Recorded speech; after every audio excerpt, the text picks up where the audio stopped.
কিন্তু তারপরেও তো শুনে নিলাম, আর তখন আহা আহা মানে কি আলোচনা করলো, খুব ভালো লাগলো। তারপরে যখন মসজিদ থেকে বেরিয়ে গেলাম, সালাম, সব শেষ হয়ে গেল। কে আপনাকে পিছিয়ে রেখেছে? আমি আপনাকে বুঝাতে চাইছি যে এই পৃথিবী একটা ভয়াবহ আকার ধারণ করবে, তো কেন আমরা এই পৃথিবীকে প্রাধান্য দিয়ে চলি? আল্লাহ তাআলা কোরআনের সূরা আনকাবুত, এটা 29 নম্বর সূরার 64 নম্বর আয়াতে আল্লাহ তাআলা উল্লেখ করেছেন, এটা হলো খেলতামাশার দুনিয়া। জি, তারপরেও কেন আমরা এই পার্থিব জীবনকে প্রাধান্য দিয়ে চলি? আল্লাহ বলছেন শোনো, অথচ আখিরাতের জীবনই হচ্ছে প্রকৃত জীবন। মানুষ কথাগুলিকে মাথায় উঠাও আর কাজে লাগাও। ভাইজান, আমি এটাই বুঝাতে চাইছি। তাহলে আমাকে আর আপনাকে এই আলোচনা শুনে মগজে আমাকে উঠিয়ে নিতে হবে না। তো চলুন রাসূল সাল্লাল্লাহু আলাইহি সাল্লামের একটা হাদিস দিয়ে আপনাকে আমি বুঝাচ্ছি। যেমন নবীজি বলে গিয়েছেন, আল্লাহ যেমন কোরআনে বললেন যে আখিরাতের জীবনই হচ্ছে প্রকৃত জীবন, আর নবীজি বলছেন পৃথিবীকে প্রাধান্য দিয়ে চলো, তো পৃথিবী একটা ভয়াবহ আকার ধারণ করবে। তারপরেও কেন আমরা এইভাবে চলি? জি, কেমন? তো কেমন তার মানে আমি আপনাকে বুঝাচ্ছি। হযরতে আবু সাঈদ খুদরি রাদিয়াল্লাহু তাআলা আনহু উনি বলছেন যে সামি'তু রাসূলুল্লাহি সাল্লাল্লাহু আলাইহি ওয়াসাল্লাম, আমি নিজে আল্লাহ পাকের রাসূল এই হাদিসটাকে বয়ান করছেন, আর আমি রাসূলের মুখ থেকে এই হাদিসটাকে শুনতে পাচ্ছি। কি ভয়াবহ আকার ধারণ করবে আর আমরা যে এই পৃথিবীকে প্রাধান্য দিয়ে চলি। তো শুনেন, আর আপনারা কথাকে মগজে উঠাবেন। নবীজি বলছেন, ইয়াখরুজু ফীকুম কওমুন তাহকিরুনাহু সালাতাকুম মা সালাতিহিম ওয়া সিয়ামাকুম মা সিয়ামিহিম ওয়া আমালাকুম মা আমালিহিম ইয়াকরাউনাল কুরআনা লা ইউযাবিজু হানাজিরাহুম ইয়ামরুকুনা মিনাদ দীনে কামা ইয়ামরুকুস সাহমু মিনার রামিয়াতে ইয়াকতুলুনা আহলাল ইসলামি ওয়া ইয়াদউনা আহলাল আওসানি লাইন আনা আদরাকতুহুম লাআকতুলান্নাহুম কাতলা আদিন।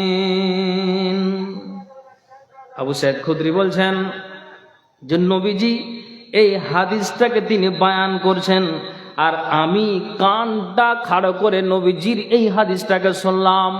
কি বললেন? যে তোমাদের ভিতরে এমন একটা সম্প্রদায় বের হবে, এমন একটা গোষ্ঠী বের হবে, এমন একটা দল বের হবে, এমন একটা সম্প্রদায় বের হবে, এমন একটা কম বের হবে, যে কি হবে জানো?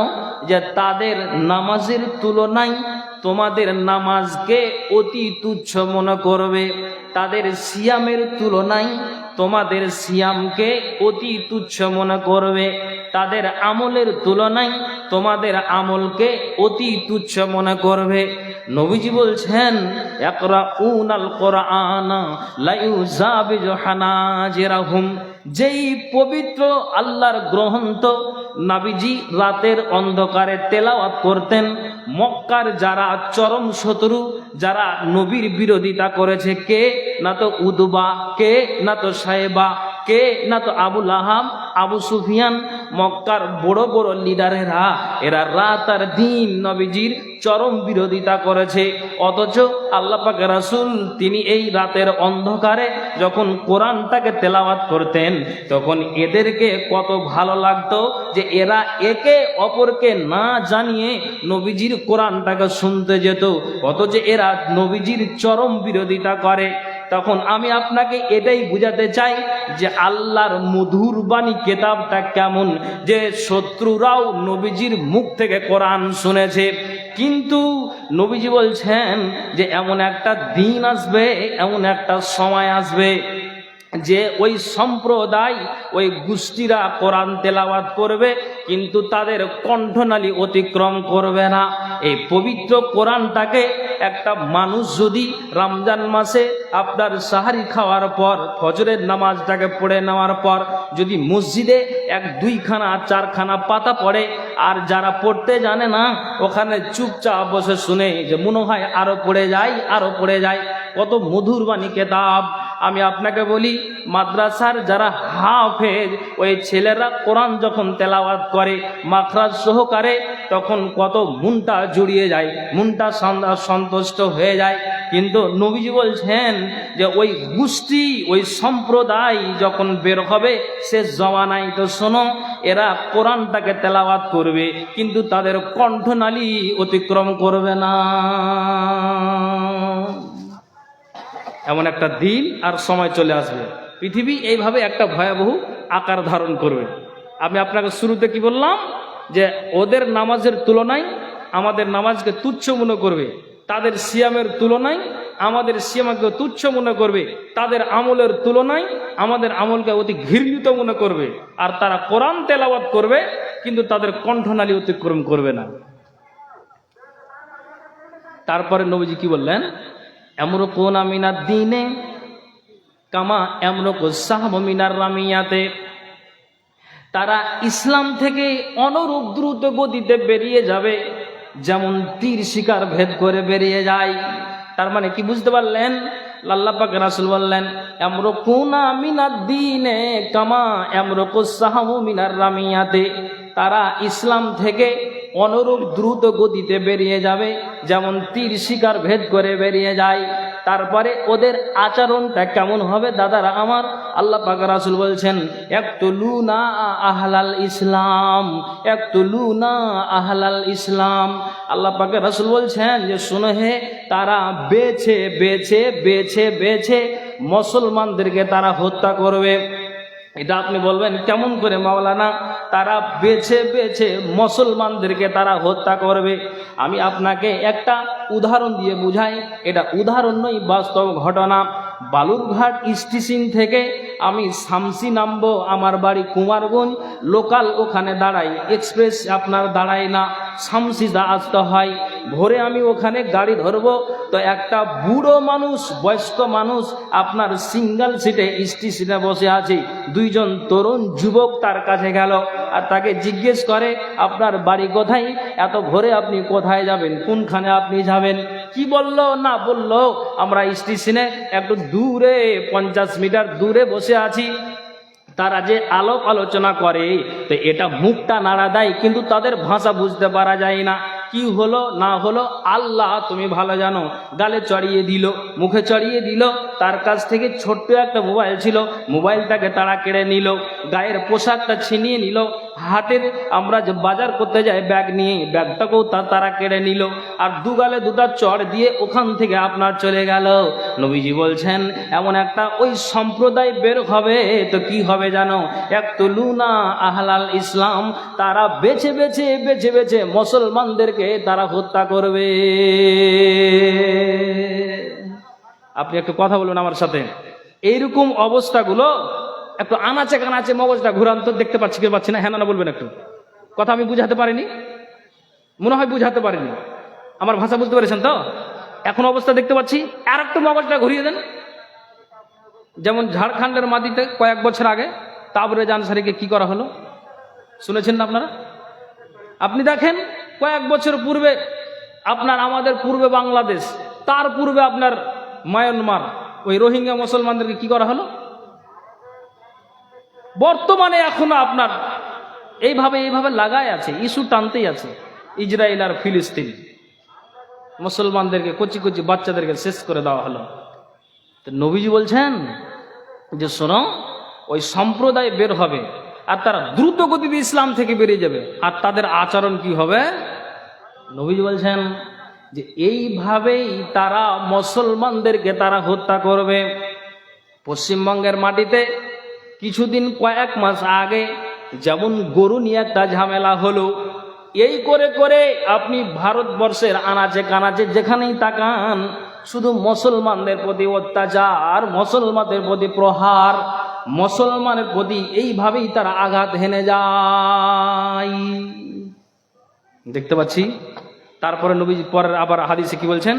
ওয়াইয়াদউনা আহলাল আওসান। আল্লাহ পাক রাসূল বলছেন যারা মূর্তি পূজা করে, যারা পাথর পূজা করে, যারা দেবদেবীর পূজা করে, এদেরকে কি করা হবে? এদেরকে সসম্মানে ছেড়ে দেওয়া হবে। এরা যতই বড় অন্যায় করে দেখ না কেন এদের প্রতি আঘাত হানবে না, সসম্মানে ছেড়ে দেওয়া হবে। নবীজি আফসোস করে একটা কথা বলেছেন, যেমন আপনাদেরকে আমি বুঝাই। নিজের বাপ নিজের সন্তানকে আপনার বাইরে থেকে টেলিফোন করে, আব্বুজান সুনাকুল শ্রীপুরের মাদ্রাসায় জালসা, আমি উমুক তারিখ এই জায়গাতে হাজির হব, উমুক দিন বেটা আমি জালসার 2 দিন আগে হাজির হব। বাবা রাস্তাতে আসতে আসতেই মাঝ পথে বাবা অ্যাক্সিডেন্ট হয়ে গেল, বাবা মারা গেল। জালসার আফসোস ছেলেদের থেকে গেল যে বাবা আমাদের টাকা দিত, পয়সা দিত, আমরা বাজারে যেতাম, কিছু পোশাক আশাক কিনতাম, কিন্তু এইটা ধারণাটা ছিল, কিন্তু আগেই তাদের আপনার বাসাটা মরে গেল, মানে বাবা শেষ হয়ে গেল।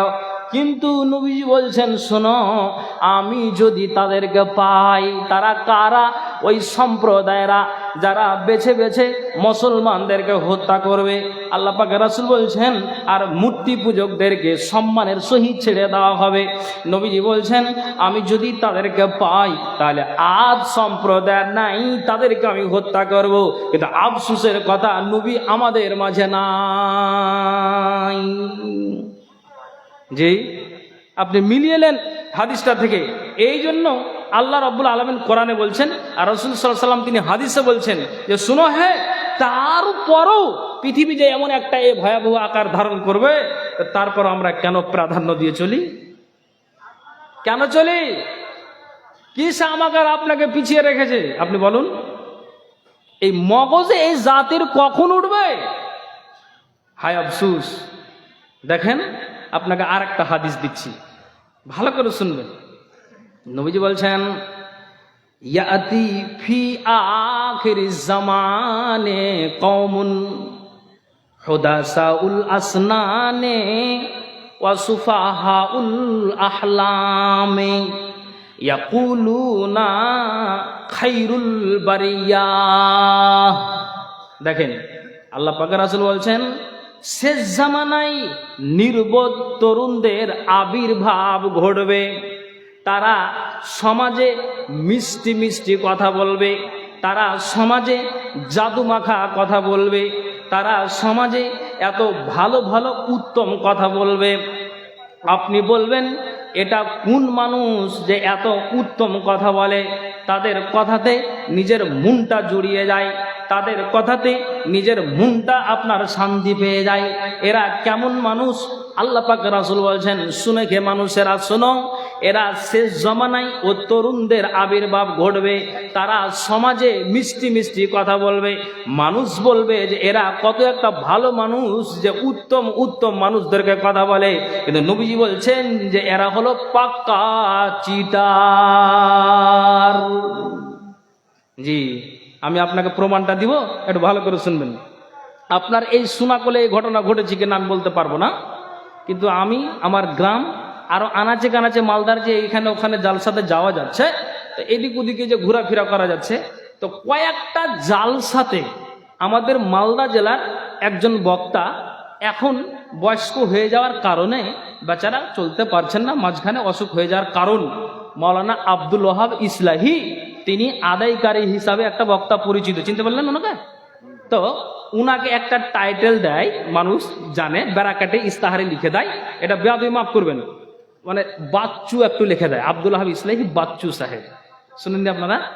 তো উনাকে একদিন একজন ফোন করছে, আমি নিজে তাও হরিশ্চন্দ্র মিশ্রপুরে একটা প্রোগ্রামে গিয়েছি, দিয়ে একজন ফোন করছে, বলছে মাওলানা, সৌদি আরব থেকে একটা 3,70,000 টাকার একটা টাকা আছে, তো মাদ্রাসাতে আমরা দেব, তো এই টাকাটাকে দেওয়ার জন্য আপনারা যে নেবেন, তার জন্য আপনাদেরকে মাদ্রাসার পক্ষ থেকে 30,000 টাকা আমার অ্যাকাউন্টে আগে দিতে হবে, অ্যাকাউন্ট নাম্বারটা দিচ্ছি, আপনি ঢুকিয়ে দেন। তা আমি 3,70,000 টাকা পাবো, তো 30,000 টাকা দিতে কি আমার গায়ে ব্যথাবে? একটু হ্যাঁ না বলেন আপনারা, ব্যথাবে না? চলে যাক, আমার এখান থেকে 30,000 টাকা। আমি খুশিতে আটখানা হয়ে আর বলছে, জনাব আমি খুব বিপদে পড়ে আছি, তো আমার জন্য একটু দোয়া করে দিয়েন। তো কে জানি যে এটা আমার খালেদা ভাই চিটারি করবে? এটা তো আমার আর ব্রেনে ধরেনি। দেখেন, আপনি হাদিসটা একটু মিলিয়ে নেবেন যে জমানাটা কিভাবে এসছে, শুরু হয়েছে। ঠিক 3,70,000 টাকার নামে 30,000 টাকা নিয়ে নিল মাদ্রাসার ডাইরেক্টর, উনিও আপনার যেন খুশিতে আটখানা হয়ে কারেন্ট আপনার ফোন পে টাকা মেরে দিল। এই করে করে কয়েকটা জায়গাতে ওই বাচ্চারা ওই মানুষটা এইভাবে টাকা নিয়েছে। জি, তা আপনাকে কি বললাম, কত মিষ্টি কথা। মাওলানা, এই গুনাহগার ব্যক্তির জন্য দোয়া করিয়েন, আমি খুব বিপদে আছি, মাদ্রাসায় এরকম দেখলাম যে খুব শোচনীয় অবস্থা, তার জন্য আমি 3,70,000 টাকা দিচ্ছি। নেটের মাধ্যমে দেখলাম যে মাদ্রাসার অবস্থা খুব শোচনীয়, টাকাটা দিচ্ছি। কত মিষ্টি কথা। নবীজি এটাই বললেন, ইয়াতি ফি আখিরিজ জামানে কওমুন হুদাসাউল আসনানি ওয়া সুফাহাউল আহলামি ইয়াকুলুনা মিন খায়রি কাউলিল বারিয়াতে। নবীজি বলছেন যে ওই শেষ জামানায় ওই তরুণদের, অল্প বয়সী মানুষদের আবির্ভাব ঘটবে, তারা সমাজে মিষ্টি মিষ্টি কথা বলবে। যেমন একটা আপনাকে উদাহরণ দিয়ে বুঝালাম, যা বাস্তবে আমরা দেখতে পাই। আল্লাহ পাকের রাসূল বলছেন যে ওরা কেমন হবে জানো হে, তারা ইসলাম থেকে অনরব দ্রুত গতিতে বেরিয়ে যাবে, যেমন তীর শিকার ভেদ করে বেরিয়ে যায়। তো নবীজি জবাব দিয়েছেন, শোনো, আইনা মা লাকিতুমহুম আইনা মা লাকিতুমহুম আইনা মা লাকিতুমহুম। তোমরা ওই মানুষদেরকে, ওই মিষ্টি মানুষদেরকে, যারা তোমরা ওই মানুষদের কথা শুনে তোমাদের মনটা জুড়িয়ে গিয়েছে, তোমরা শান্তি পেয়ে গিয়েছো, ওই মানুষদেরকে তোমরা যেখানেই পাবে, ওই তরুণদেরকে তোমরা যেখানেই পাবে, ফাকতুলহুম, তাদেরকে তোমরা হত্যা করবে। কেননা নবীজি বলছেন, ফা ইন্না আজরুল লিমান কাতালাহুম ইয়াউমাল কিয়ামাহ। আল্লাহ পাক রাসূল বলছেন যে ওই ব্যক্তিদেরকে যারা হত্যা করবে, কিয়ামতের দিন আল্লাহর নিকটে অশেষ নেকি রয়েছে, অশেষ নেকি রয়েছে, অশেষ নেকি রয়েছে। কাজে আল্লাহ পাক রাসূল বলছেন যেখানেই পাবে তাদেরকে ছেড়ে কথা বলবে না। জি, আপনি দেখেন যে অবস্থাটা আমরা বাস্তবে তা দেখতে পাচ্ছি কিনা। আপনি একটু মিলান যে ভারতবর্ষের অবস্থাটা এখন কোন জায়গাতে দাঁড়িয়েছে, আপনি মিলান না একটু। আপনার এক জ্ঞানীগুণী বুদ্ধিজীবী মানুষ বসে আছেন। আর একটা আপনাকে কথা বলি, হযরত আলী, এটা নবীর জামাই, তিনি ইয়ামান থেকে গানিমতের মালকে যখন নিয়ে আসলেন, নিয়ে আসার পরে আল্লাহ পাকের রাসূলের কাছে যখন ওই মালটাকে দিলেন, যে নবীজি আপনি এই মালটাকে এখন আপনি বন্টন করে দিন। আচ্ছা, আপনারা কি বিরক্ত হচ্ছেন নাকি, অসুবিধা হচ্ছে নাকি? ভালো করে শুনবেন তো। ঠিক ওই গানিমতের মালটা যখন আল্লাহ পাকের রাসূলকে কাছে দিয়েছেন, বুঝতে পারলেন, তখন নবীজিকে বললেন যে আপনি এটি এবার বন্টন করে দিন। তো বানু তামিম গোত্রের একজন ব্যক্তি, তার নাম হচ্ছে জুল খুয়াইসির। নামটা কি বললাম? জুল খুয়াইসির। তো ওই ব্যক্তিটা নবীজির পার্শ্বে দাঁড়িয়ে আছে, আর আল্লাহ পাকের রাসূলকে বলছেন, ইয়া মুহাম্মদ, এভাবে বলছে, ইয়া মুহাম্মদ ইত্তাকিল্লাহ। আল্লাহ পাকের রাসূল, আপনাকে যে গানিমাতের মালটা এনে দেওয়া হলো, আপনি হাতে নিয়েছেন কিংবা আপনার কাছে এখন জমা আছে, মালটাকে আপনি ভাগ করবেন, এটা ঠিক আছে, কিন্তু আপনাকে একটা আমি কথা বলি, আমার কথার দিকে আপনি সাড়া দিন। নবীজি কানটাকে খাড়া করলেন আর বলছে, ওই জুল খুয়াইসির নামের ব্যক্তিটা নবীজিকে বলছেন, ইয়া মুহাম্মদ ইত্তাকিল্লাহ, আপনি ভাগ করছেন করেন, বন্টন করছেন করেন, কিন্তু ভিতরে যেন আল্লাহর ভয়টা আপনার থাকে। এই ভিতরে আল্লাহর ভয় রেখে আপনি গানিমতের মালটাকে ভাগ করবেন। নবীজি ওই ব্যক্তিটাকে এটাই জবাব দিলেন, আরে পাগল, কালা আমি যদি আল্লাহর অবাধ্যতা করি তাহলে কে তার কথাকে মেনে দিবে? আমি যদি আল্লাহর কথার অস্বীকার করি তাহলে কে তার কথাকে মেনে দিবে? রে পাগল, কাজেই শোনো, আমি আল্লাহকে ভয় করি, তো তুমি আমাকে আবার থ্রেট দিয়ে বলছো যে ভাগ করছেন করেন, কিন্তু আল্লাহর যেন ভিতরে আপনার ভয়টা থাকে। আল্লাহ পাকের রাসূল এটা বলেন, আমি যদি অবাধ্যতা করি তাহলে কে তার অনুসরণ করবে? আর তুমি আমাকে এইভাবে প্রেসার দিচ্ছ, তার মানে এতটুকুই কথা। আবার নবীজি ওই মালটাকে নিয়ে যখন ভাগ করবেন দ্বিতীয়বার, তখন আবার ওই জুল খুয়াইসির আবার তখন সে আল্লাহ পাকের রাসূলকে বলছেন, নবীজি ঈদুল ইয়া রাসূলুল্লাহ, আল্লাহ পাকের রাসূল, আপনার ভিতরে যেন ইনসাফ থাকে, আপনি বেইনসাফি করে আপনি মালটাকে ভাগ আপনি করবেন না। ভালো করে শুনবেন, আমি আপনাকে কোনটা বুঝাতে চাইছি। মনে করুন তো মাদ্রাসার ছেলেরা কিংবা যারা মাছুয়া মাছওয়ালারা যখন আপনার বিলে যাই, বেড় জালে 10 জন 12 জন শরিক হলো, ওখান থেকে মাছগুলোকে নিয়ে আসলো, আর আমরা ওই 10টা ভাগ লাগাই। লাগাতে লাগাতে একজন ভাগ করে, আর 3-4 জন আমরা দাঁড়িয়ে দেখি আর বলি যে এখানে একটা কম আছে দাও, ওখানে বেশি আছে ওখান থেকে তুলে নাও, ওখানে একটা ভাগ বেশি আছে ওখান থেকে এই ভাগটাতে দিয়ে দাও। আর নজর দিয়ে দেখি আর বলি সমানভাবে ভাগ করে দাও, যেন ভাগের ভিতরে বেইনসাফি না হয়। সবাই জাল টেনেছি, সবাই আমরা মেহনত করেছি, কাজেই যেন এ ভাগটা যেন কোনো রকমের যেন গড়বাড় না হয়। তেমনি যেন জুল খুয়াইসির আল্লাহ পাকে রাসূলকে বলছেন, নবীজি গো আপনি এই মালটাকে ভাগ করবেন এটা ঠিক আছে, কিন্তু ঈদ লিয়া রাসূলুল্লাহ হে আপনার ভিতরে যেন ইনসাফটা থাকে, আপনি বেইনসাফি করে আপনি মালের ভাগটা করতে যাবেন না। নবীজি এই কথাটা যখন শুনলেন, শোনার পরেই বাস আল্লাহ পাক রাসূল চুপচাপ, আর আপনার 5-7 সেকেন্ডের মধ্যেই কিন্তু ব্যক্তিটা মধ্যে চলে গেল। আল্লাহ পাক রাসূল তখন তিনি যখন ওই জুল খুয়াইসির যখন চলে গেল, তখন ওই জায়গাতে উপস্থিত কে কে ছিলেন আমি আপনাকে নাম বলছি। হযরত আবু বকর, হযরত উমর, হযরত আলী, 3টা ব্যক্তি ওই জায়গাতে উপস্থিত ছিলেন। নবীজির 2টা শ্বশুর আর নবীজির 1টা জামাই হযরত আলী, 3 জন ওই জায়গাতে উপস্থিত ছিলেন। নবীজি তখন যখন ওই জুল খুয়াইসির ব্যক্তিটা চলে গেল, তখন আল্লাহ পাকের রাসূল এটাই বললেন, আইয়াকুম ইয়াকুমু ইলাইহি ফায়াকতুলহু, কে তোমরা আছো আর ওই ব্যক্তি গিয়ে তোমরা হত্যা করবে, কে তোমরা আছো ওই ব্যক্তিকে গিয়ে তোমরা জবাই করবে, কোনটা মানুষ আছো, কে তোমরা আছো যে ওই মানুষটাকে গিয়ে ওই ব্যক্তিটাকে গিয়ে তোমরা হত্যা করবে। হযরতে আবু বকর তিনি দাঁড়ালেন, আর দাঁড়িয়ে তিনি বলছেন, আল্লাহ পাকের রাসূল গো আপনি আমাকে ইজাজত দিন, আপনি হুকুম দিন, আপনি অর্ডার দিন, আমি এই আপনার কি করব, আপনার কথা মতে আমি ওই ব্যক্তিটাকে গিয়ে আমি হত্যা করব। বা জাহাবা আবু বকরিন, আবু বকর তিনি নবীজির কথা শুনে আল্লাহ পাক রাসূলের কাছ থেকে তিনি বেরিয়ে গেলেন। কেন গেলেন? যে ওই ব্যক্তিটাকে হত্যা করার জন্য, নবীজির কথাটাকে শ্রবণ করার জন্য তিনি বেরিয়ে গেলেন। হযরত আবু বকর গেলেন, যেতে যেতে যেতে যেতে ওই লোকটাকে কোনো একটা জায়গাতে পাওয়া গেল। তো লোকটা যখন ওই লোকটার দিকে হযরত আবু বকর নজর দিলেন, তো ফাওয়াজাদাহু ইউসাল্লা, লোকটা আল্লাহর ধ্যানে মগ্ন আছে, লোকটা আল্লাহর ধ্যানে রত আছে, লোকটা এক কথাই নামাজে আপনার জন্য নামাজে রত আছে।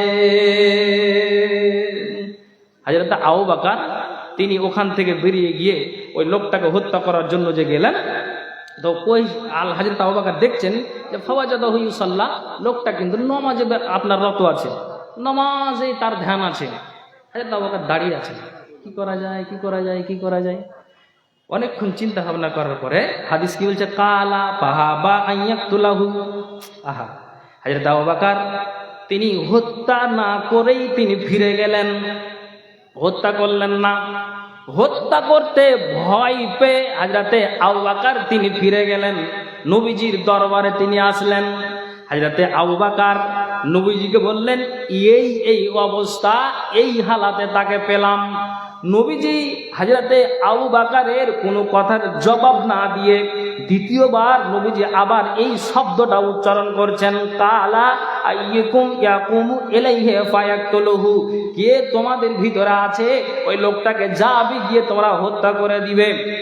হযরতে আবু বকর, হযরতে উমর তিনি বসেছিলেন, দাঁড়িয়ে গেলেন। ফাকামা উমর দাঁড়িয়ে গেলেন আর বলছেন, নবীজি গো আপনি আমাকে অর্ডার দিন, আমি যাব আর ওই গিয়ে আমি লোকটাকে আমি হত্যা করে আসব।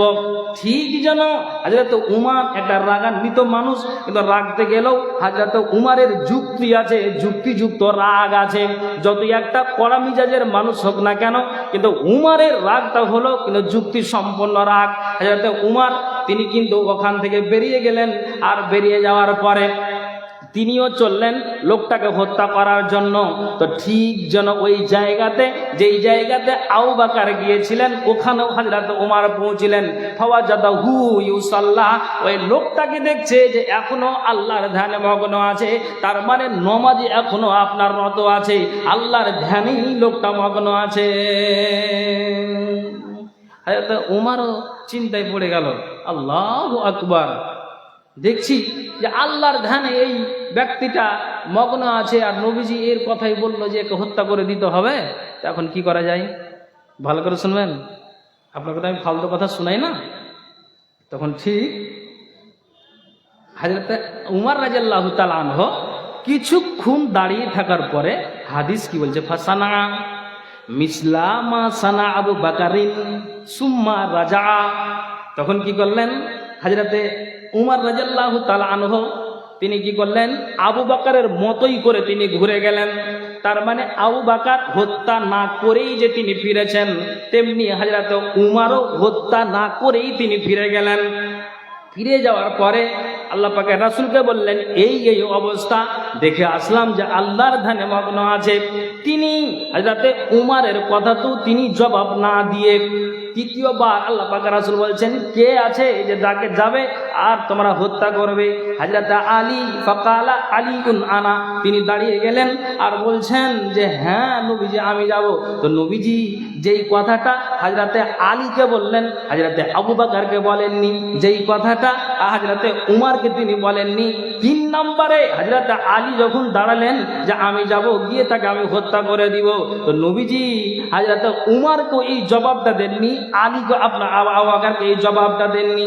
নবীজি বললেন, যাবে তো এটা ঠিক আছে, কিন্তু ব্যক্তিটাকে পেলেও তো তুমি হত্যা করবে। 3 নম্বরে আল্লাহ পাকের রাসূল এই কথাটা বলছেন যে শোনো হযরত আলী, যাবে এটা ঠিক আছে, এই কথাটা আবু বকর উমরকে বলেননি নবীজি, হযরত আলীকে বলছেন যাবে তো ঠিক আছে, তো তাকে পেলে তো, এতটুকুই কথা বললেন।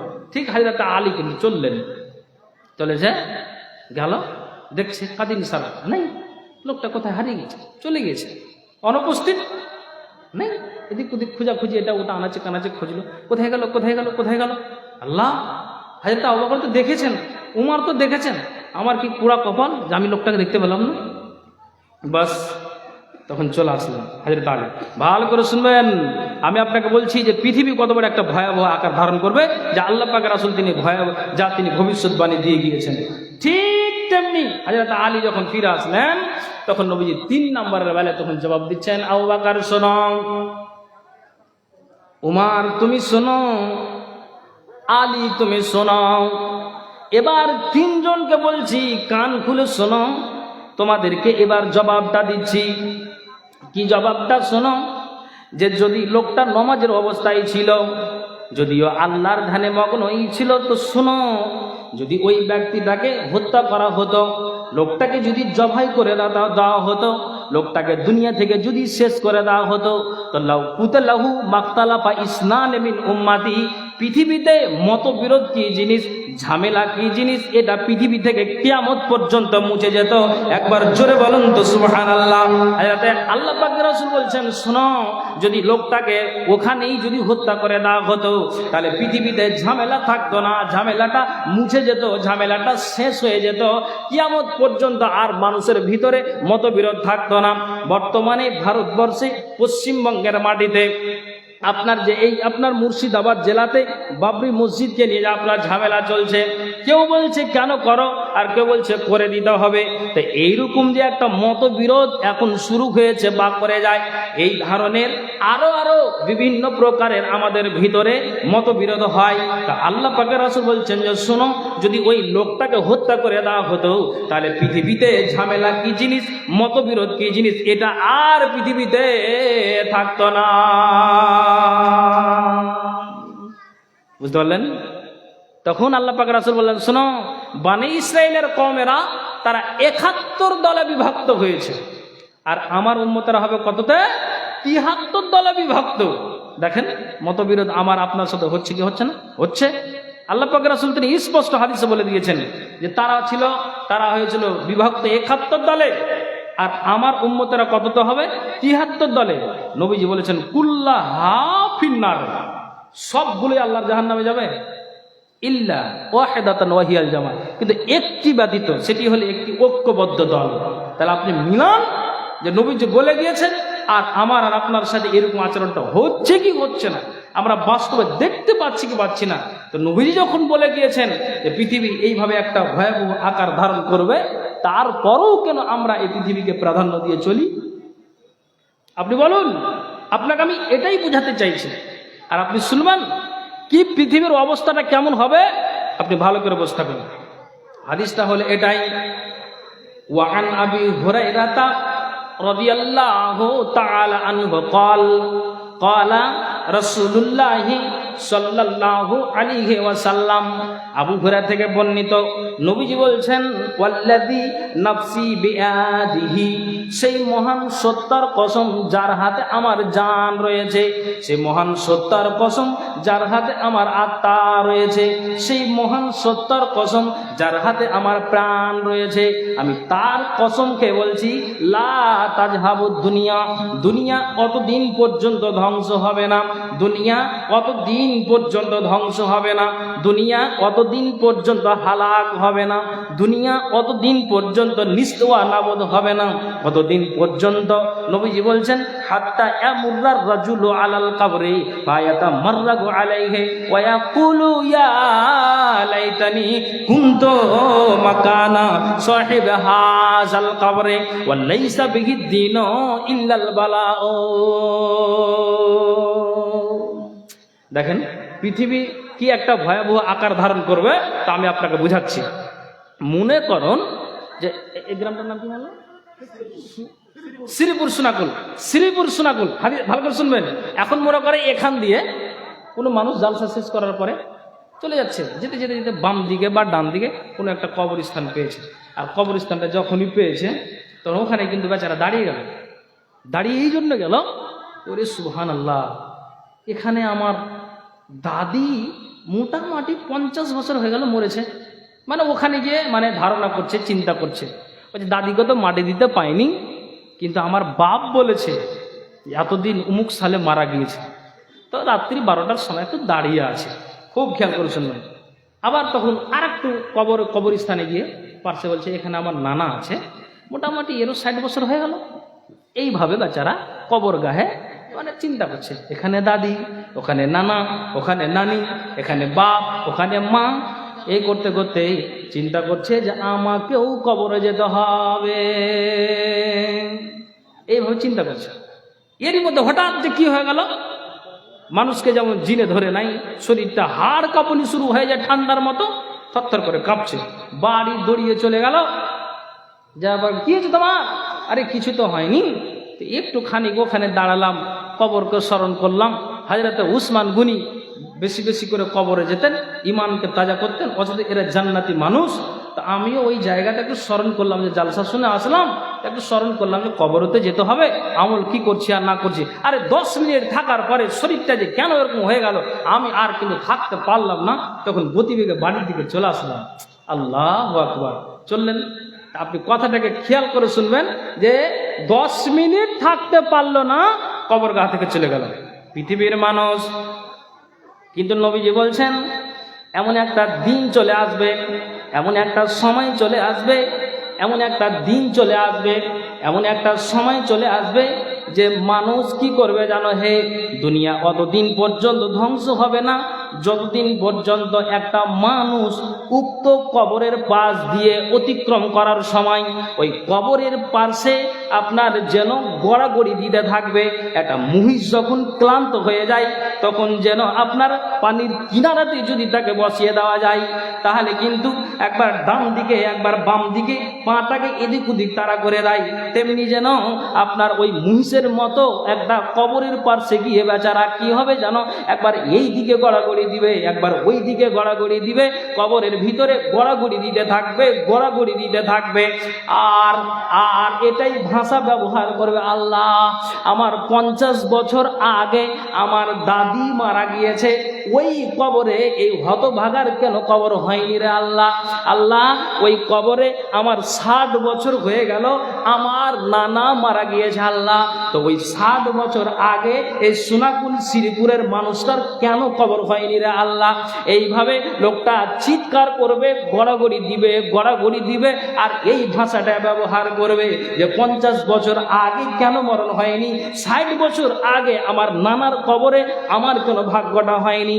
আপনি এবার এখানে প্রশ্ন তুলবেন যে মাওলানা, লোকটা কত দিনদার, লোকটা কত পরহেজগার, লোকটা কত আল্লাহওয়ালা, যে লোকটা দুনিয়াতে বাঁচতে চায় না, লোকটা পৃথিবী থেকে চলে যেতে চায়, লোকটা দুনিয়াতে বাঁচতে চায় না, লোকটা কবরের পার্শ্বে গিয়ে মরে যেতে চায়। তো লোকটা কত আল্লাহওয়ালা, লোকটা কত দিনদার, লোকটা কত পরহেজগার? নবীজি বলছেন না, এটা পরহেজগারের পরিচয় নয়, এটা দিনদারের পরিচয় নয়, এটা কিসের পরিচয় জানো হে? আল্লাহ পাক রাসূল বলছেন, এই সোনাকুলের মাটিতে এত একটা সুন্দর মাদ্রাসা খোলা আছে, মাদ্রাসা মানুষের চোখে আর আপনার জন্য দেখবে না, একটা বানাত মাদ্রাসা খোলা আছে, ওটাও তাদের নজরে আসবে না। মানুষ একে অপরে আপনার খুন রাহাজানি, আপনার একে অপরে মারামারি কাটাকাটি, বাপ ও ছেলেতে ঝগড়া, মা বেটাতে ঝগড়া, আপনার পাড়া প্রতিবেশীতে ঝগড়া, একে অপরকে হাসুয়া নিয়ে তারওয়াল নিয়ে আপনার কোপাকুপি কাটাকাটি খুন রাহাজানি হবে। এখান থেকে ওই সোনাকুলের মানুষটা বলছে, আল্লাহ, এত সুন্দর একটা সালফিয়া মাদ্রাসার ছাদ খোলা আছে, তারপরও মানুষ এটা জ্ঞান ওঠে না। সপ্তাহিতে আপনার জুমার খুতবা হয়, তারপরও মানুষের জ্ঞানে উঠে না। তখন ওই বেচারা ওখান থেকে এই জানের ভয়ে বা এই অত্যাচারের ভয়ে তখন তালবাংরোয়া চলে গেল। ওখানেও দেখছে যে ওখানেও একই হালাত, ওখানেও একই হালাত। আপনার ওখান থেকে তখন ওই বেচারা আবার আপনার চলে গেল আপনার জন্য। ওইখান থেকে আপনার বলছে চলে যায় মালদা জেলা পার করে যদি কাটিহারে আমি শান্তিটা পাই। তো দেখছি যে ওখানে আরো বিহারের মানুষেরা আরো যেন আপনার হইচই শুরু করে দিয়েছে, কোনখানে যাবে, কোনখানে যাবে, আর কোনখানে নিজের আত্মাটাকে শান্তি দিবে, এখানে ওখানে, এখানে ওখানে দৌড়াদৌড়ি করবে।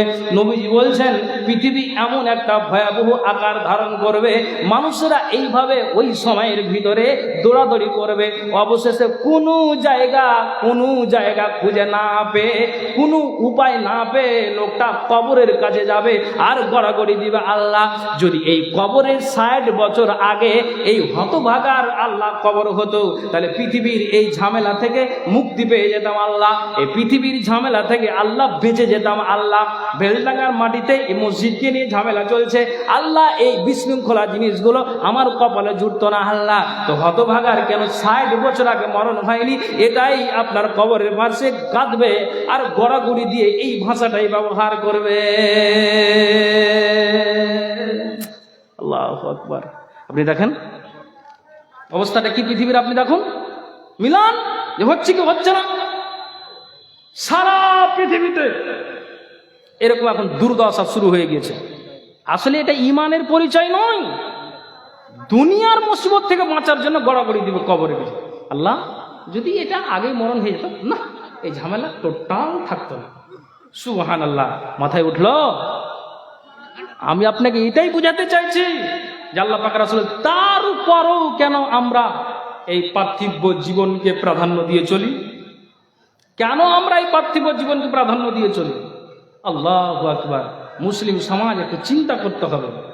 আপনি শুনুন, আল্লাহ পাক রাসূল বলছেন কি, ওয়া আন আবি সাঈদ আল খুদরি রাদিয়াল্লাহু তাআলা আনহু قال قال رسول الله صلى الله عليه وسلم।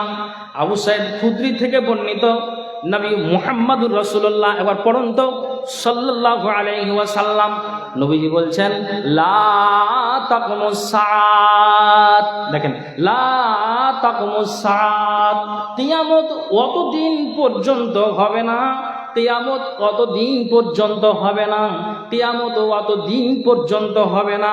কতদিন পর্যন্ত হবে না?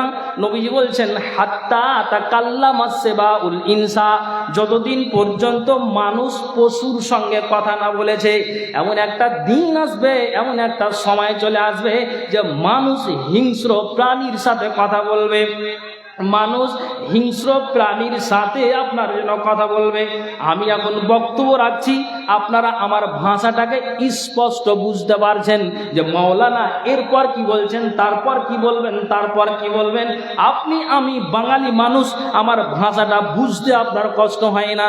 তেমনি নবীজি বলছেন এমন একটা দিন চলে আসবে, এমন একটা সময় চলে আসবে যে ওই হিংস্র প্রাণী মানুষের সাথে কথা বলবে, মানুষ ওই হিংস্র প্রাণীর কথা বুঝতে পারবে, আপনিও তার কথা আপনি বুঝতে পারবেন।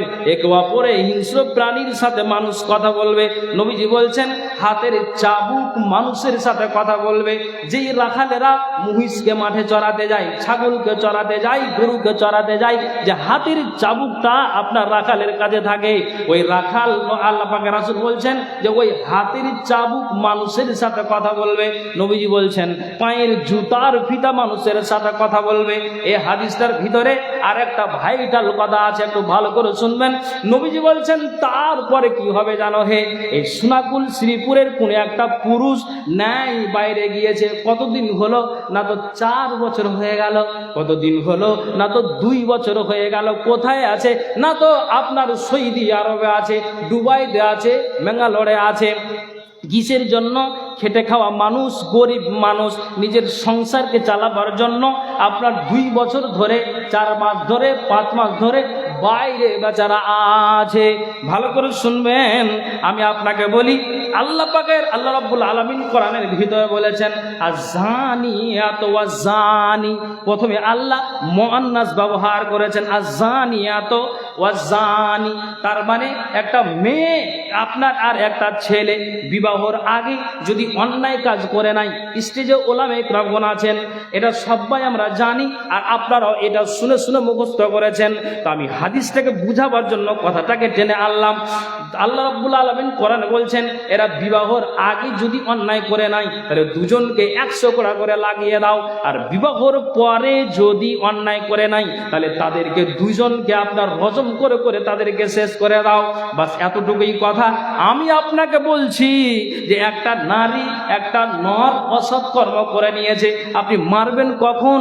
আপনার যদি ওই নারীটা অস্বীকার করে নাই, ছেলেটা যদি অস্বীকার করে নাই, না মানুষেরা আমাদের প্রতি অপবাদ দিচ্ছে, মানুষেরা আমাদের প্রতি তোহমাত দিচ্ছে।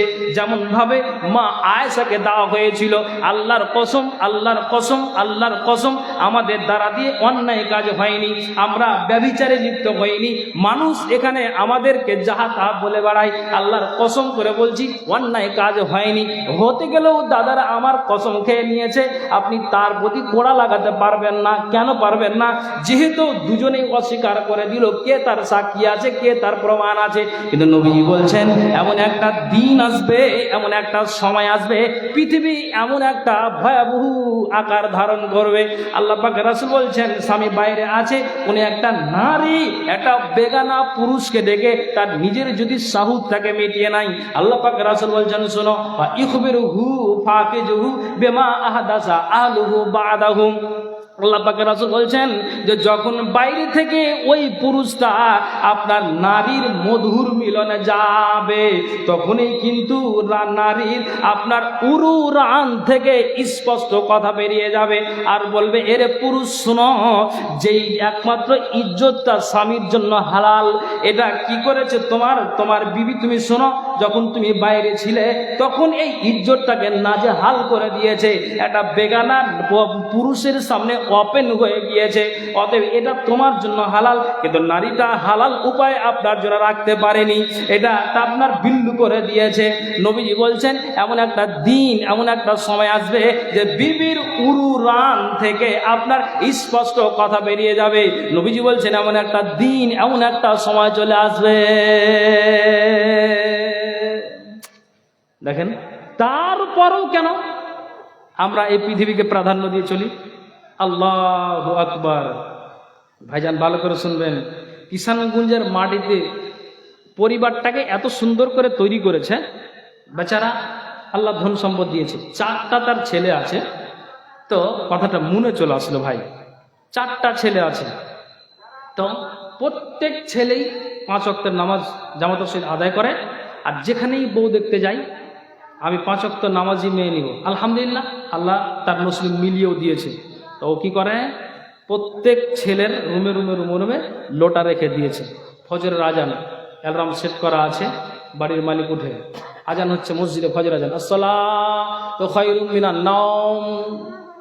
আর বেচারা কি বলছে, ও আমার বৌমা, ও আমার ছেলে, এখন আল্লাহ ডাক হয়েছে, এই ঘুমটাকে এখন হারাম করে দাও, লেহাবটাকে ছেড়ে দাও, আল্লাহর ডাকে সাড়া দাও। দুনিয়াকে প্রাধান্য দিয়ে লাভ নাই, কতদিন বাঁচবে, কতদিন বাঁচবে, দুনিয়াটাকে ছেড়ে দাও। খবরদার খবরদার, দুনিয়ার মোহে পড়ে, সম্পদের মোহে পড়ে, নিজের বিবি বাল বাচ্চার মোহে পড়ে আখেরাতকে ভুলে যাও না বেটা। ও আমার বৌমা, উঠে যাও, এখন আল্লাহর ডাক হয়েছে। লোকটা 96 বছর বসে লোকটা মারা গেছে। কিছুদিন না, কয়েক মাস হয়ে গেল, খবরটা নিয়েছিলাম, বেচারা মারা গিয়েছে। পরিবারটাকে এত সুন্দর করে কন্ট্রোল করে আপনার জন্য ইসলামের পথে নিয়ে এমন করে সুন্দর সাজিয়েছে। দেখেন কিসের জন্য? এটা জানছে যে এই পৃথিবীটা আমাদের ক্ষণস্থায়ী, আমাদের চিরস্থায়ী নয়। আর আল্লাহ পাক রাসূল স্পষ্ট বলে গিয়েছেন যে এগুলো আমাদের সব কিছু আমাদের শেষ হয়ে যাবে, কিন্তু তারপরও আমরা যেন এই পার্থিব জীবনকে প্রাধান্য দিয়ে চলি। দুনিয়ার মানুষ, আমি আর আপনি আছি কোন জায়গাতে দাঁড়িয়ে, কোন প্ল্যাটফর্মে দাঁড়িয়ে আছি, আপনি একটু চিন্তা করুন তো। হায়রে মুসলিম সমাজ, ভাইজান, যেদিন ঠিক আল্লাহ পাকের রাসূল ঠিক 13 অথবা 14 দিন অসুখ থাকার পর তিনি দুনিয়া থেকে বিদায় হয়েছেন। তো মা আয়েশা নবীজির পার্শ্বে আছেন। তো আল্লাহ পাকের রাসূলের শ্বশুর মশাই আবু বকর সিদ্দিক, নবীজি যখন মারা যান আয়েশা ছিলেন আর আবু বকর অনুপস্থিত ছিলেন। তো ঠিক যখন জানতে পারলেন নবীজিকে 3টি ইয়ামানি চাদর দিয়ে রসুলকে ঢাকা আছে, তো হযরত আবু বকর তিনি কিন্তু জানতে পারলেন, দেখেন কথাটাকে আমি কিভাবে মিলাচ্ছি ভালো করে শুনুন। জানতে পারলেন যে আমার জামাই দুনিয়া থেকে বিদায় হয়েছে। তখন ঠিক হযরত আবু বকর আসলেন, মুখের চাদরটাকে সরিয়ে একটা চুমু দিলেন, বুসা দিলেন নবীজির গালে, আর 1 ফোঁটা জল বয়ে গেল, আবু বকর চলে গেলেন। ঠিক আবু বকর নবীজি মরে যাওয়ার পরে 2 থেকে 2.5 বছর হযরত আবু বকর সিদ্দিক রাদিয়াল্লাহু তাআলা আনহু উনি খেলাফতের দায়িত্ব দেশটাকে চালিয়েছিলেন। তো ঠিক যখন নবীজির হযরত আবু বকর সিদ্দিকের ক্রমে ক্রমে শারীরিক অবস্থাটা অবনীত হলো, তখন প্রজারা ভাবছে যে আল্লাহ হযরত আবু বকর এমনি অসুখ হয়েছে, এটা সামান্য সুনাগুলের কোনো যদি হাতুড়া ডাক্তারের কাছে যাওয়া যায় তাহলে আবু বকরের শরীরটা ভালো হয়ে যাবে। বাস দেখছে যে হালে হালে হালে হালে ক্রমক্রমে শারীরিক অবস্থাটা অবনীত হচ্ছে। শেষ বেলায় যখন আসলে হযরত আবু বকর অ্যাকচুয়ালি একবারে নাজেহাল হয়ে গিয়েছে, তখন ঠিক হযরত আবু বকর বলছেন, শোনো, একটা কথা তোমাদের বলবো, পৃথিবীতে আমি আর বাঁচব না, দুনিয়াকে তোমরা প্রাধান্য দিবে না, এই দুনিয়া ছেড়ে আমাদের চলে যেতে হবে। আমাদের পূর্বে যতগুলি আম্বিয়া একরাম এসেছেন আর আমাদের নবী ছিলেন, তিনিও চলে গিয়েছেন, আমাকেও যেতে হবে। তবে আমি তোমাদের বলছি যে আমি একটা শেষ কথা বলবো, তোমরা এই কথাটা নিয়ে বিবাদ করবে না, তোমরা কথাটা নিয়ে ঝামেলা করবে না, তোমরা কথাটা দিয়ে বিশৃঙ্খলা তোমরা করবে না। কথাটা হলো এটাই যে আমি যেই মানুষটার নাম প্রস্তাব করব সেই মানুষটা হচ্ছে হযরত উমর। এই লোকটা আমার বংশের কেউ নয়, লোকটা আমার গোষ্ঠীর কেউ নয়। তোমরা ভাববে যে হযরত আবু বকর নিজের বংশের টান টেনেছে, নিজের গোষ্ঠীর টান টেনেছে। তা আমি বলছি এটা আমার গোষ্ঠীর নয়, এটা আমার বংশের নয়। আমি মরে যাওয়ার পরে এটা মনে করিও, এটা আমি আদেশ দিয়ে যাচ্ছি যে হযরত উমরকে তোমরা এই খেলাফতের দায়িত্বটা দিও। এই হযরত আল্লাহ পাকের রাসূলের আপনার শ্বশুর আবু বকর তিনি এটা বলেছিলেন। এখন আমি আপনাকে বলি, এই কথাটা বলার পরে হযরত আবু বকর তিনি মা আয়েশার কাছে গেলেন, আর মা আয়েশাকে গিয়ে তিনি বলছেন যে বেটি একটা কথা বলো তো, আমি এটা তোমাকে জানতে চাইছি, এটা তোমাকে আমি বলতে চাইছি যে নবীজির পার্শ্বে তুমি ছিলে যখন আমার জামাই মারা যায়, তো বলো তো আল্লাহ পাকের রাসূলকে কয়টা কাপড়ে কাফন দেওয়া হয়েছে, নবীজিকে কয়টা কাপড়ে কাফন দেওয়া হয়েছে? তখন মা আয়েশা যখন এই কথাটা নবীজির কথাটাকে আল্লাহ পাকের রাসূলের শ্বশুর আবু বকর স্মরণ করিয়ে দিলেন, হযরত আয়েশার চোখ দিয়ে জল বয়ে গেল যে আমার এখন স্বামীর কথাটা মনে আসলো। আমার আব্বা আমাকে বলল, কেন বলছি বেটি শুনো, আমি 2 থেকে 2.5 বছর আমি এমন ভাবে আমি দেশটাকে চালিয়েছি, আমি আমার প্রজাদেরকে নিয়ে আমি যেন পরামর্শ করেছি, কোরআন হাদিসকে গবেষণা করেছি। আমি কোরআন খুলে দেখলাম, এটা যদি কোরআনে আমার না মিলল তো হাদিসকে দেখলাম, হাদিস যদি না মিলল তো আমি কি করেছি, প্রজাদেরকে নিয়ে আমি যেন আলোচনা করেছি কোনটা করলে ভালো হয়। এক কথাই নবীজির বাইরে আমি চলিনি বেটি।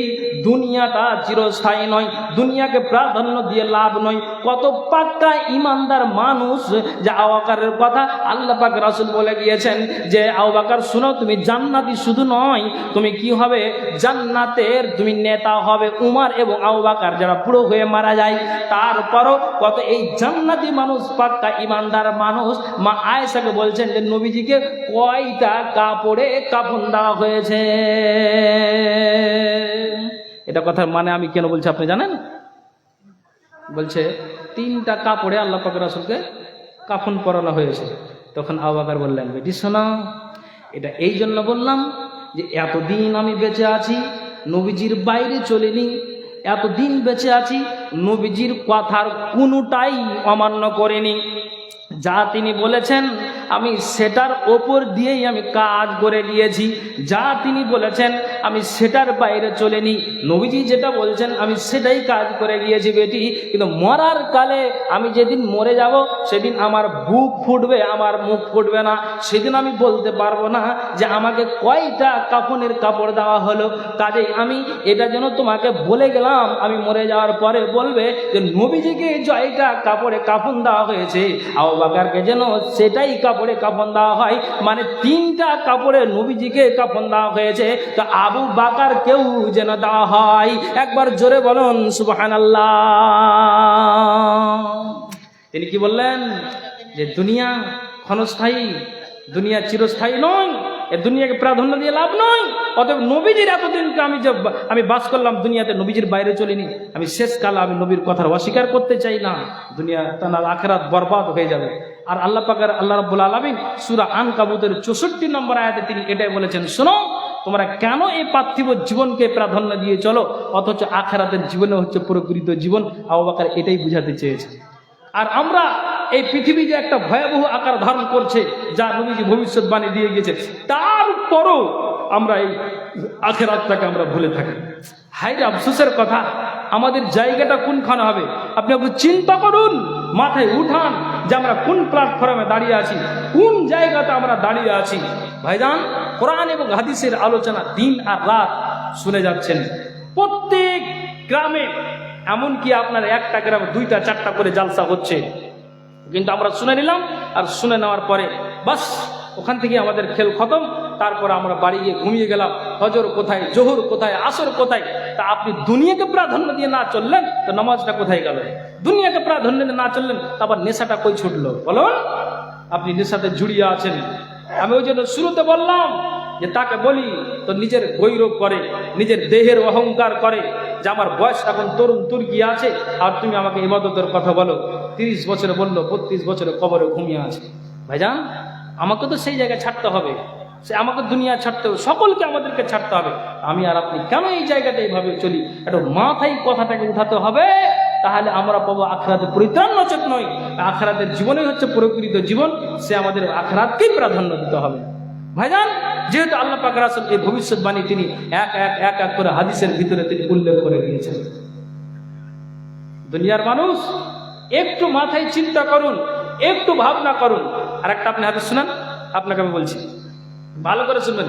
নবীজি বলছেন কি, দুনিয়ার মানুষ, আল্লাহ পাক রাসূল বলছেন যে এখন আল্লাহ আপনাকে ধন দিয়েছে, আল্লাহ আপনাকে মাল দিয়েছে, আল্লাহ আপনাকে টাকা দিয়েছে, গাড়ি বাড়ি দিয়েছে, ধন সম্পদ দিয়েছে।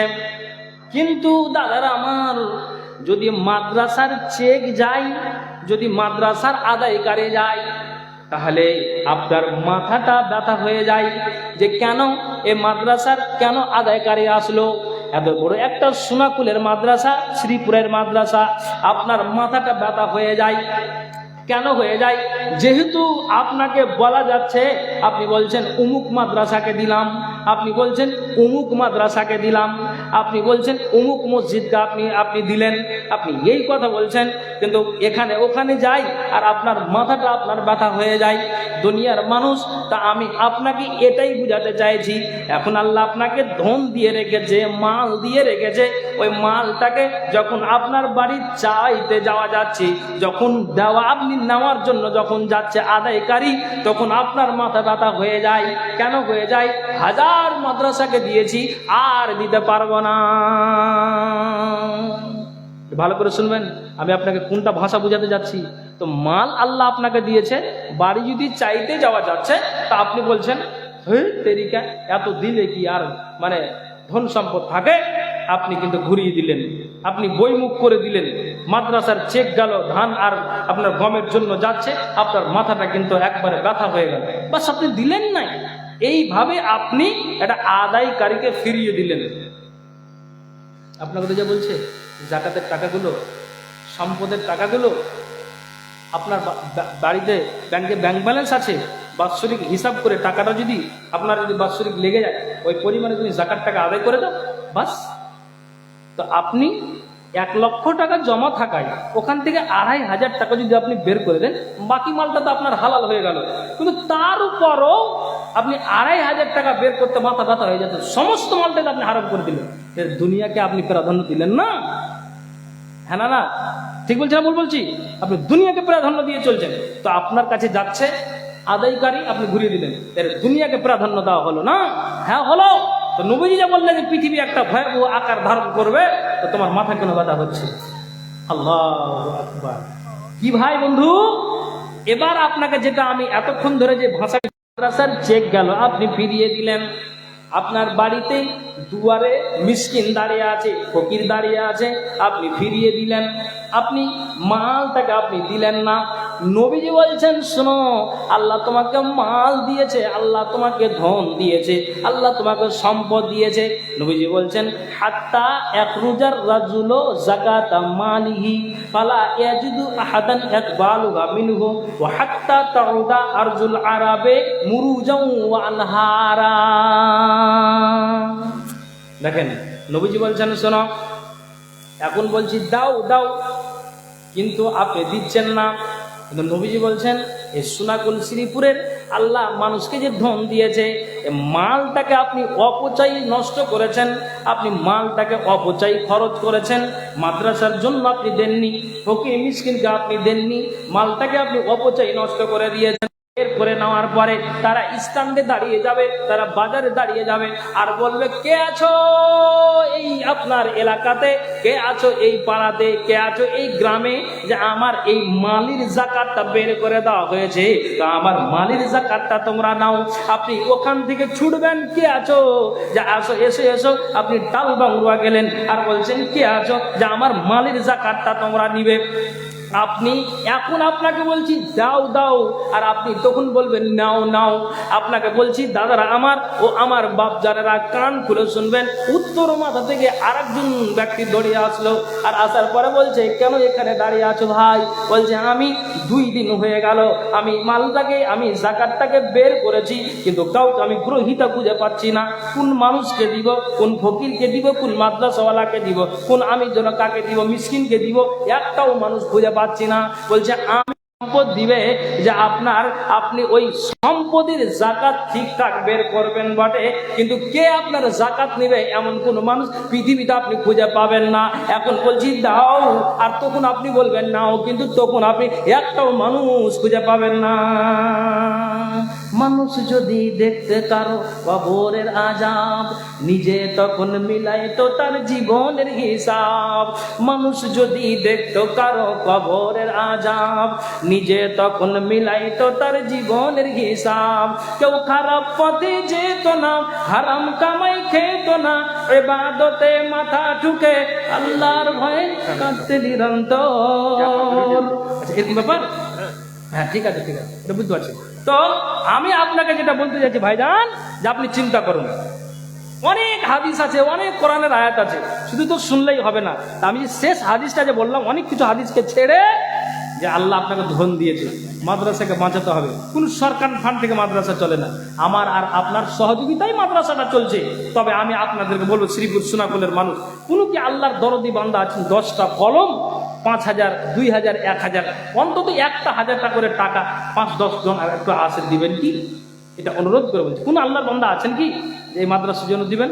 আমার ভাই ইশারা করলেন যে মৌলানা একটু খালি ওই দিকে যাবেন, যে তার জন্য আমি অনেক কিছু হাদিস ছেড়ে আমি ঠিক এই হাদিসটাকে টেনে এনেছি, যেটা উন্নতি করবে জালসা কিছু মানে কালেকশন। এখানে দেন, আমার হাতে দেন, আমার হাতে দেন ভাই, আপনি আমার হাতে দেন।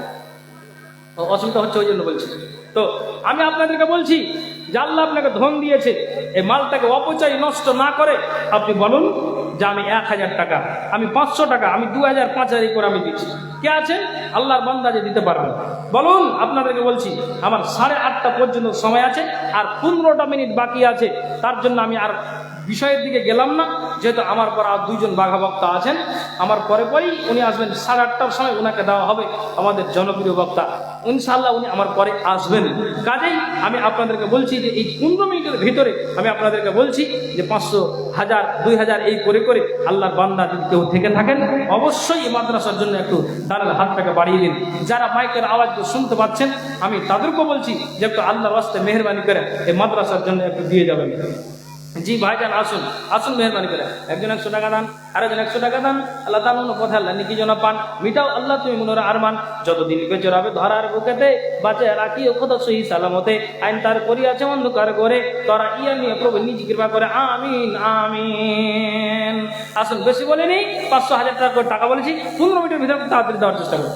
মানুষ যদি দেখতো কারো কবরের আযাব, নিজে তখন মিলাইতো তার জীবনের হিসাব।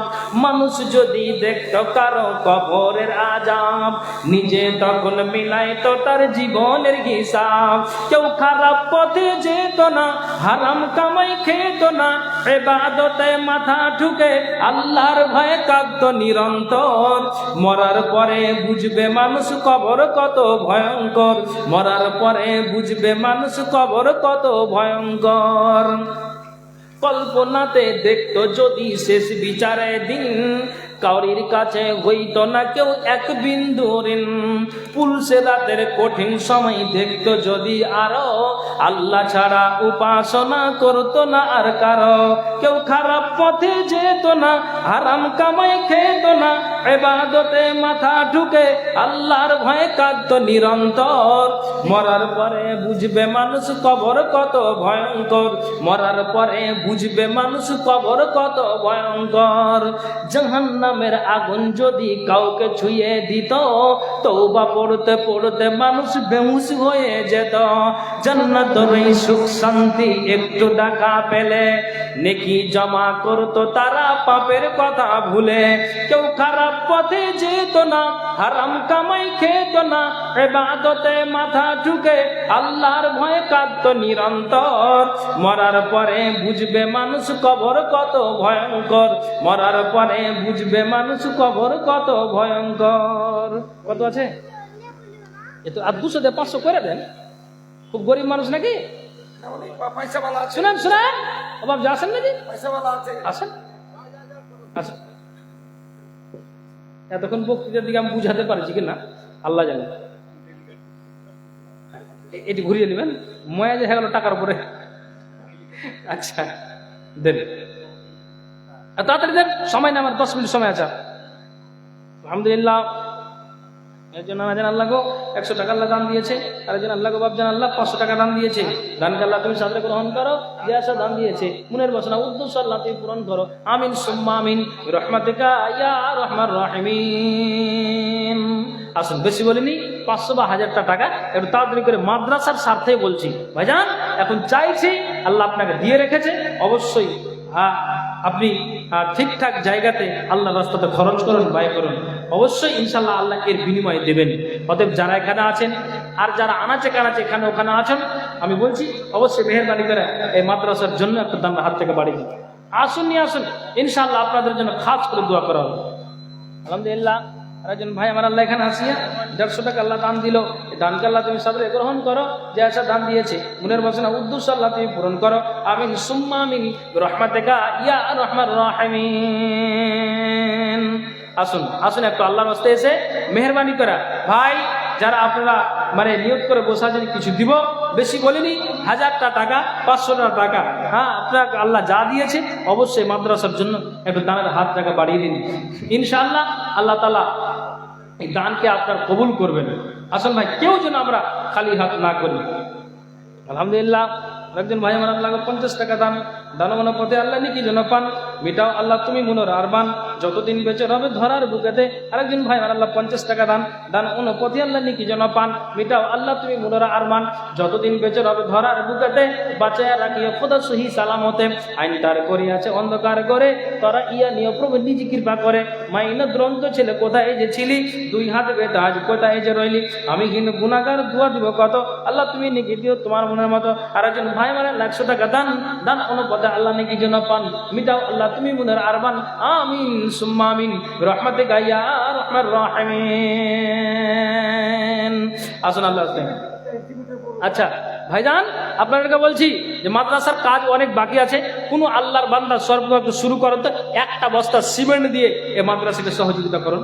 আজকে একটু হাতের ইশারা করেন তো, আর 100 টাকা দিয়ে দেন, বস্তা দেন, অনেক যা আছে সবটি দিয়ে দেন। আচ্ছা জান আলহামদুলিল্লাহ, ঠিক আছে। 1 বস্তা সিমেন্ট কেউ দিতে পারবেন একটু বলেন তো?